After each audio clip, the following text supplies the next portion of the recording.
Mantan Menteri Perdagangan RI, Mendak, Thomas Trikasih Lembong alias Tom Lembong mengungkap kondisi terkini kesehatannya usai bebas dari tahanan karena mendapatkan abolisi dari Presiden RI Prabowo Subianto dalam perkara dugaan korupsi impor gula di Kementerian Perdagangan RI, Kemendak. Kata Tom, saat ini dirinya sedang dalam fase pemulihan kesehatan. Hanya saja, Menteri Perdagangan periode 2015 hingga 2016 itu tidak menjelaskan secara detail gangguan kesehatan apa yang dialaminya sebelumnya. Pernyataan itu diungkap Tom saat menyambangi Gedung Komisi Yudisial RI, KY, Jakarta Pusat, Senin, 11 Agustus 2025. Dalam kesempatan ini, Tom turut mengungkap soal agenda dirinya selama 1 hari ini. Kata dia, sebagai salah satu upaya pemulihan kesehatan, pada hari ini Tom mengaku akan menyempatkan untuk berolahraga. Tom juga menyatakan, dirinya akan menghadiri beberapa acara podcast di beberapa hari pada pekan ini. Perihal dengan kehadirannya di Gedung KY pada hari ini, Tom menegaskan kalau ini sebagai cara untuk menunjukkan keseriusan dirinya dalam membenahi proses hukum di Indonesia khususnya perilaku majelis hakim. Tom Lembong adalah seorang ekonom, bankir investasi, dan mantan pejabat publik Indonesia.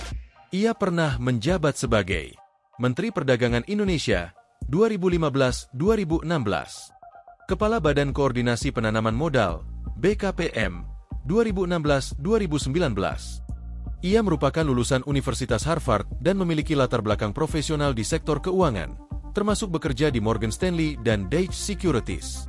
Diketahui, Tom sebelumnya divonis 4,5 tahun penjara dalam perkara dugaan korupsi impor gula oleh Pengadilan Tindak Pidana Korupsi, Tipikor, pada Pengadilan Negeri, PN, Jakarta Pusat. Namun, setelahnya Tom Lembong mendapatkan abolisi dari Presiden RI Prabowo Subianto yang berarti menyatakan kalau seluruh proses hukum yang berjalan terhadapnya selama ini dihapuskan.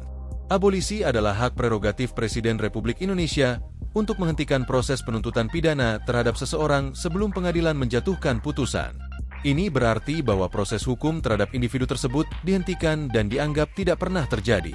Abolisi diatur dalam pasal 14 ayat 2 UUD 1945 dan Undang-Undang Darurat Nomor 11 Tahun 1954.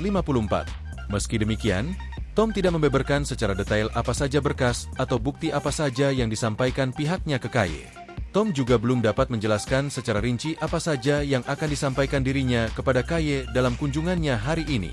Mendak periode 2015 hingga 2016 itu hanya mengaku merasa optimistis kalau dirinya bisa melakukan perbaikan terhadap perilaku para penegak hukum yang ada di Indonesia.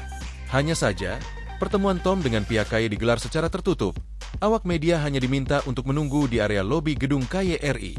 Download Tribun X sekarang, menghadirkan lokal menjadi Indonesia.